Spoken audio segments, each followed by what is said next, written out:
प्यारे दोस्तों, बहुत बहुत स्वागत है आपके अपने YouTube चैनल यूजीसी नेट साहित्य दर्पण में। जैसा कि आप जानते हैं कि हम एनटीए नेट की तैयारी हिंदी विषय से इस चैनल के माध्यम से कर रहे हैं। यदि आप चैनल पर न्यू हैं तो सब्सक्राइब कर लीजिए, साथ ही साथ बेल आइकन को प्रेस कर लीजिए ताकि मेरी हर आने वाली वीडियो का नोटिफिकेशन आपको सबसे पहले प्राप्त हो। फ्रेंड्स, आज की क्लास में हम प्रकरण 2 यानी भक्तिकाल प्रकरण 2 निर्गुण धारा ज्ञानाश्रय शाखा को देखने वाले हैं। आपको पता है कि हम यहाँ पर आचार्य रामचंद्र शुक्ल का हिंदी साहित्य का इतिहास जिसका अध्ययन हम यहाँ पर कर रहे हैं अपनी क्लास में। तो चलिए देख लेते हैं कबीरदास जी को। कबीरदास के जन्म के संबंध में बहुत ही विवाद है, बहुत विवाद प्रचलित हुए हैं। बहुत लोगों ने अलग अलग इनके जन्म के संबंध में मत व्यक्त किए हैं। आज हम यहाँ देखने वाले हैं कि आचार्य रामचंद्र शुक्ल ने क्या कहा है। तो इनकी उत्पत्ति के संबंध में अनेक प्रकार के प्रवाद प्रचलित हैं। कहते हैं काशी में स्वामी रामानंद का एक भक्त ब्राह्मण था जिसकी किसी विधवा कन्या को स्वामी जी ने पुत्रवती होने का आशीर्वाद भूल से दे दिया। फल यह हुआ कि उसे एक बालक उत्पन्न हुआ जिसे वह लहरतारा के ताल के पास फेंक आई। अली या नीरू नाम का जुलाहा उस बालक को अपने घर पर उठा लाया और पालने लगा। यही बालक आगे चलकर कबीरदास हुआ। और ऐसा भी मत मिलता है कि कबीर का नाम पहले कमाल था। नीरू नीमा नामक दो दाम्पत्य जुलाहा दाम्पत्य ने इनका पालन पोषण किया है और कमाल कमाली इसके दो पुत्री थी। फिर इनका यहाँ पर जन्म आचार्य शुक्ल जी ने संवत में दिया है 1456। मैं फ्रेंड्स आपको सब में बताना चाहूँगी कि 1398 से 1518 ईस्वी इनका जन्म है। काशी इनका जन्म स्थान दिया जाता है। रामानंद इनके गुरु हैं, ऐसा यहाँ पर दिया गया है। कुछ इंपॉर्टेंट तथ्य हम यहाँ देखते हैं कबीरदास के संबंध में। वे राम नाम जपा करते थे, कौन? कबीरदास जी। और कभी कभी माथे पर तिलक भी लगा लेते थे। इससे सिद्ध होता है कि उस समय स्वामी रामानंद का का प्रभाव खूब बढ़ रहा था और छोटे बड़े ऊंच नीच सब तृप्त हो रहे थे। अतः कबीर पर भी भक्ति का यह संस्कार बाल्यावस्था से ही पड़ने लगा। तो यहाँ देखते हैं कि ऐसा एक मत प्रसिद्ध है कि एक दिन वे एक पहर रात रहते ही उस पंचगंगा घाट पर सीढ़ियों पर जा पड़े जहाँ से रामानंद जी स्नान करने के लिए उतरा करते थे। स्नान को जाते समय अंधेरे में रामानंद जी का पैर कबीर के ऊपर पड़ गया। रामानंद जी बोल उठे, राम राम कह। कबीर ने इसी को गुरु मंत्र मान लिया और वे गुरु रामानंद जी का शिष्य अपने को बताने लगे। और वो साधुओं का सत्संग भी रखते थे और जुलाहे का काम भी करते थे। और एक मत आता है कि कबीरदास ने दीक्षा किससे ली थी, तो प्रसिद्ध सूफी मुसलमान फकीर शेख तकी से ली। गुरु बनाना फ्रेंड अलग बात है और दीक्षा संस्कार लेना अलग बात है। तो इन्होंने दीक्षा ग्रहण की है सूफी मुसलमान फकीर शेख तकी से, फिर उन्हें ही अपना गुरु मानते हैं। हम कुछ इम्पोर्टेंट तथ्य और देखते हैं। आरंभ से ही कबीर हिंदू भाव की उपासना की ओर आकर्षित हो रहे थे। अतः उन दिनों जबकि रामानंद जी बड़ी धूम से अवश्य वे उनके सत्संग में ही सम्मिलित होते होंगे। जैसा कि आगे कहा जाएगा, रामानुज की शिष्य परंपरा होते हुए भी रामानंद जी भक्त का एक अलग उदार मार्ग निकाल रहे थे जिससे जाति पाति का भेद और खान पान का आचार दूर कर दिया गया था। एक इम्पॉर्टेंट तथ्य यहाँ पर है, एग्जाम में ये कई बार पूछा भी जा चुका है। इसमें कोई संदेह नहीं कि कबीर को राम नाम रामानंद जी से प्राप्त हुआ, पर आगे चलकर कबीर के राम रामानंद के राम से भिन्न हो गए। अतः कबीर को वैष्णव संप्रदाय के अंतर्गत नहीं ले सकते। कबीर ने दूर दूर तक देशाटन किया, हठ योगियों तथा सूफी मुसलमान फकीरों का भी सत्संग किया। अतः उनकी प्रवृत्ति निर्गुण उपासना की ओर दृढ़ हुई। अद्वैतवाद के स्थूल रूप पर कुछ परिज्ञान उन्हें रामानंद जी के सत्संग से पहले ही था। ऐसा मतलब मानते हैं। यानी कबीर को फ्रेंड्स हम वैष्णववादी नहीं कह सकते, ये अद्वैतवादी कवि हैं। और बताना चाहूँगी इन्होंने अपना निर्गुण पंथ स्वयं चलाया है। चलिए आगे देख लेते हैं। दशरथ दिया है, दशरथ सुत लोक बखाना राम नाम का मरम है आना। सारांश यह है कि जो ब्रह्म हिंदुओं की विचार पद्धति में ज्ञान मार्ग का एक निरूपण था, उसी को कबीर ने सूफियों के ढर्रे पर उपासना का ही विषय नहीं प्रेम का भी विषय बनाया और उसकी प्राप्ति के लिए हठ योगियों की साधना का समर्थन किया। अब इम्पॉर्टेंट ये देखिए कि इस प्रकार उन्होंने भारतीय ब्रह्मवाद के साथ सूफियों के भावात्मक रहस्यवाद, हठ योगियों के साधनात्मक रहस्यवाद और वैष्णवों के अहिंसावाद तथा प्रपत्तिवाद का मेल करके अपना पंथ खड़ा किया। इन्होंने निर्गुण पंथ खड़ा कैसे किया? अभी फ्रेंड्स हमने देखा इन्होंने क्या किया कि इन्होंने भारतीय ब्रह्मवाद के सूफियों का भावात्मक रहस्यवाद, हठयोगियों का साधनात्मक रहस्यवाद और वैष्णवों के अहिंसावाद तथा प्रपत्तिवाद का मेल करके अपना पंथ खड़ा किया। कौन सा? निर्गुण पंथ इन्होंने खड़ा किया था। यद्यपि कबीर की वाणी निर्गुण वाणी कहलाती है, पर उपासना क्षेत्र में ब्रह्म निर्गुण नहीं रह सकता। सेव्य सेवक भाव में स्वामी में कृपा, क्षमा, औदार्य आदि गुणों का आरोप ही हो ही जाता है। अब यहाँ हम कबीर की भक्ति को देखते हैं कि उन्होंने किस प्रकार से व्यक्त किया। तो निरुपाधि निर्गुण ब्रह्म की उपासना उन्होंने कैसे की? यहाँ पर उन्होंने किया है, पंडित मिथ्या करह विचारा, न वह सृष्टि सृजनहारा, ये पंक्ति कहकर बताई है। फिर उन्होंने कहीं कहीं सर्ववाद की झलक दी है। तो सर्ववाद यानी ईश्वर तुम ही सब हो, ऐसा उन्होंने कहा है। तो आपहु देवा आपहु बाती, आपहु कुल आपहु है जाति, ऐसा कहा है।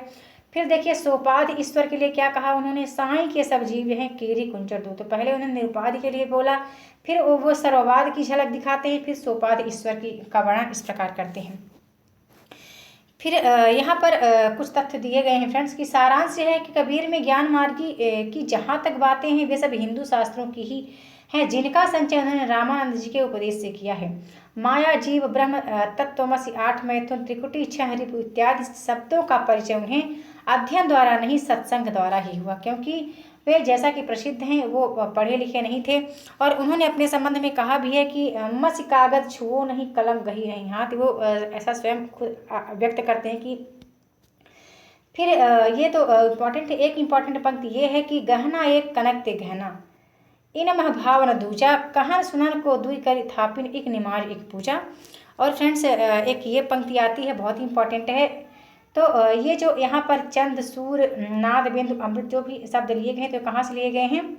हठ योगियों के साधनात्मक रहस्यवाद से। ठीक है, आप इसको याद रखिएगा, इंपॉर्टेंट हो सकता है एग्जाम में कोई पूछ लिया जाए ऐसा। तो ये हठ योगियों के साधनात्मक रहस्यवाद के सांकेतिक शब्द हैं चंद, सूर, नाद, बिंदु, अमृत और धक्वा, जहाँ इन्होंने अपनी पंक्ति में व्यक्त किया है, सूर समाना चंद में, सूर समाना चंद में, दहु दिया घर एक, मन का चिंता तब भया कछपुर बिला लेख, आकाशे मुख औंधा कुआं, पाताले पनिहार, ताका पानी को हंसा पीवे बिरला आदि विचार। ऐसा ये पंक्ति कई बार क्या में पूछी भी आ चुकी है, ये आकाशे मुख औंधा किया कुआं। और फिर इम्पॉर्टेंट यहाँ भी है कि वो हिंसा को भी बराबर फटकारते गए अपने वाणी के द्वारा से। दिन भर रोजा हरत हैं, रात हनत हैं गाय, यह तो खून वह बंदगी कैसे खुशी को था। बहुत कुछ इन्होंने कहा है आडंबरवाद, पाखंडवाद के संबंध में। ये साधु सन्यासियों को बहुत फटकारा इन्होंने। और चलिए कुछ इम्पोर्टेंट देखते हैं। तो उपर्युक्त विवेचन से स्पष्ट है कि ज्ञान मार्ग की बातें कबीर ने हिंदू साधु सन्यासियों से ग्रहण की, जिनमें सूफियों के सत्संग से इन्होंने क्या प्रेम तत्व का मिश्रण किया और अपना एक अलग पंथ चलाया। उपासना के बाह्य स्वरूप पर आग्रह करने वाले, कर्मकांड को प्रधानता देने वाले पंडितों और मुल्लों दोनों में उन्होंने खरी खरी सुनाई और राम रहीम की एकता समझकर हृदय को शुद्ध और प्रेममय करने का उपदेश दिया। यहाँ कुछ इंपॉर्टेंट पंक्तियाँ हैं, देख लेते हैं। आचार्य शुक्ल जी ने लिखी है कि देशाचार और उपासना विधि के कारण मनुष्य में जो भेदभाव उत्पन्न हो जाता है उसे दूर करने का प्रयास उनकी वाणी बराबर करती रही। यद्यपि वो पढ़े लिखे ना थे, पर उनकी प्रतिभा बड़ी प्रखर थी, जिससे उनके मुंह से बड़ी चुटीली और व्यंग चमत्कारपूर्ण बातें निकलती थीं। इनकी युक्तियों में विरोध तथा असंभव का चमत्कार लोगों को बहुत आकर्षित करता था, ऐसा आचार्य शुक्ल लिखते हैं। है कोई गुरु ज्ञानी जगत मह उलट वेद बूझे, पानी मह पावक बरे अंधे आँखें सूझे। इम्पॉर्टेंट है। और ये नैया बिच डूबत नया बिच नदिया डूबत जाए, यह भी इम्पॉर्टेंट है, एक दो बार एग्जाम में यह भी पूछी जा चुकी है। फिर हम आगे देखते हैं कबीर के संबंध में इम्पॉर्टेंट क्या है फ्रेंड्स। ये भी कई बार पंक्ति पूछी गई कि मुझको तू क्या ढूंढे बंदे, मैं तो तेरे पास में। और फिर आगे देख लेते हैं कि कबीर के संबंध में आचार्य शुक्ल ने क्या कहा है। तो कबीर अपने श्रोताओं पर अच्छी तरह भाषित करना चाहते थे कि हमने ब्रह्म का साक्षात कर लिया है। इसी से वो प्रभाव डालने के लिए बड़ी लंबी चौड़ी गर्भोक्तियाँ भी कभी कभी कहते थे। इनकी मृत्यु मगहर में बताया जाता है। और इनके मृत्यु काल का टाइम पीरियड यहाँ पर संबत में आचार्य शुक्ल जी ने दिया है 1575 है। जैसा कि मैं आपको शुरू में बता चुकी हूँ कि इनका जन्म सन में 1398 से 1588 ईस्वी माना गया है। और इनकी आयु 120 वर्ष ठहरती है। लेकिन अब इम्पॉर्टेंट है, कहते हैं कि कबीर की वाणी का संग्रह उनके शिष्य धर्मदास ने संवत 1521 में किया था, जबकि उनके गुरु की अवस्था 64 वर्ष की थी। कबीर की वचनावली की सबसे प्राचीन प्रति जिसका अब पता लगा है, तो इसका इन्होंने कब लिखा है, 1561 ईस्वी में। इम्पॉर्टेंट है, कबीर की वाणी का संग्रह बीजक नाम से प्रसिद्ध है। इसके 3 भाग किए गए हैं, रामायणी, साखी, शबद। रामायणी, शबद और साखी। तो फ्रेंड्स, रामायणी जो है यह इसका अर्थ रामायण है। यह चौपाई और दोहा में लिखी गई है, दोहा चौपाई में प्रयुक्त है। शबद का अर्थ शब्द से यह गेय पद है, और साखी का अर्थ साक्षी से है, यह भी दोहा में ही लिखी गई है। यहाँ पर इसके संबंध में कुछ आचार्य शुक्ल जी ने दिया है कि ये हिंदू मुसलमानों को फटकार, संसार की अनित्यता, हृदय की शुद्धि, प्रेम साधना की कठिनता, माया की प्रबलता, मूर्ति पूजन, तीर्थाटन आदि की असारता, हज, नमाज, व्रत, आराधना की गौरता इत्यादि अनेक प्रसंग हैं। इनमें किनमें कबीर के बीजक नामक ग्रंथ में रामायणी, शबद और साखी जो 3 भागों में डिवाइड है, इनमें। फिर इनकी भाषा सुधुक्कड़ी अर्थात राजस्थानी, पंजाब मिली खड़ी बोली है। अब इनकी भाषा की बात आ गई तो मैं बताना चाहूँगी फ्रेंड्स कि इनकी भाषा को आपको पता ही है कि आचार्य शुक्ल ने क्या कहा है, तो सधुक्कड़ी भाषा कहा है इनकी भाषा को।